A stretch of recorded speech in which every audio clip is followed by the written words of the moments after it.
So as you remember, you're going to have two conversations in the normal listening section of the TOEFL. So you want to have a pretty good strategy for the way that you're going to go about these two items.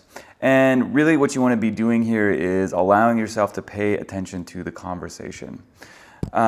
Taking notes is really important in the conversations, but what you need to do is take notes using a plan and using a strategy. The first thing you need to do is prioritize comprehension, because the notes are only going to help you a little bit. So if you start losing comprehension because you're taking notes, which is really common, stop writing and come back to the comprehension. So you want to catch things in your notes, but as soon as you start losing the comprehension, stop writing, concentrate, and catch the conversation again. The reason for that practice is you're probably only going to use your notes to answer one question, or many times it's 0 questions. So really what's happening is the notes are forcing you to concentrate on the conversation and understand everything that's being said. So the way that you're going to take notes is simple, but it's a practice that you want to get accustomed to, because in later sections of the TOEFL, in the speaking section specifically, there will be conversations, and it's very important that you take really good notes on those conversations. So what you're doing here is you're building your strategy with the conversations in the listening section to help you out later. You're going to start out with 2 columns because you have 2 different speakers. One's speaker on one side, the other speaker on the other side. And then you want to write chronologically. So if you notice there's this gray line, you want to, write down things in the order that you hear them and make sure that you leave space. So, the conversation starts out with, hey, have you heard about the new parking policy? Yeah, I don't understand the way that it works, is what the woman says. And then down below, he says, these are the 3 things that you need to get a permit to park on campus. You need a license, a permit, you need to live in the dorms.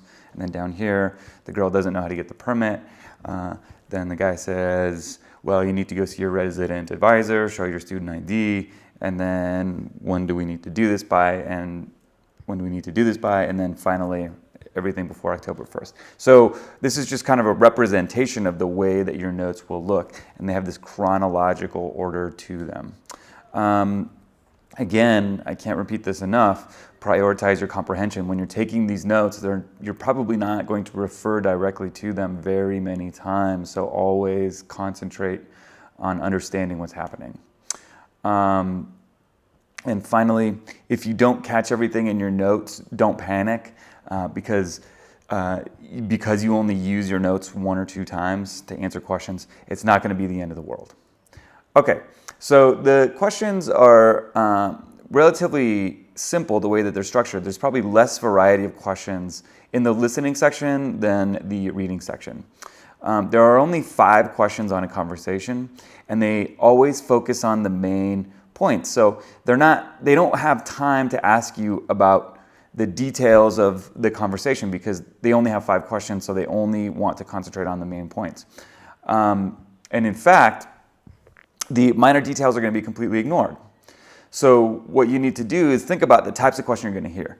Basically, every conversation is going to have a main topic question, and it's always the first question that you get, and it's relatively easy. If you were paying attention and if you caught the majority of the information, you're not going to have a problem with it. So that's the first question. Then you're going to have important detail questions. Those are usually, there are usually 3 of them, and normally they are in a row, but sometimes they're not. And they're very similar to the reading questions. These are the only ones that you might really look at your notes for. If you have a question that you're not sure about, you want to do the same thing as you do with the reading. Look at the question, look at your notes. Don't look at the options that they give you until you find an answer in your notes, and then go back to the options. Do not use your memory. If you're going to look at your notes, don't use your memory. Then you have these listen again questions, which is where they play a part of the conversation that was maybe an expression, maybe it was slang, maybe the person is saying something with the intonation in their voice. And you have to comprehend what was happening in the conversation. But the good thing about these is you don't need your notes because they replay that portion of the conversation for you, and everything that you need is contained in that short portion. And then finally, you might get an opinion or an attitude question. These are a little bit complicated because you're not going to have the answer directly written in your notes, because what you're doing is comprehending what a person felt about the topic, or some sort of indirect information that they were giving that you should understand just from the context. So that's probably the only difficult question on the whole thing. Okay, so a recap is just a summary.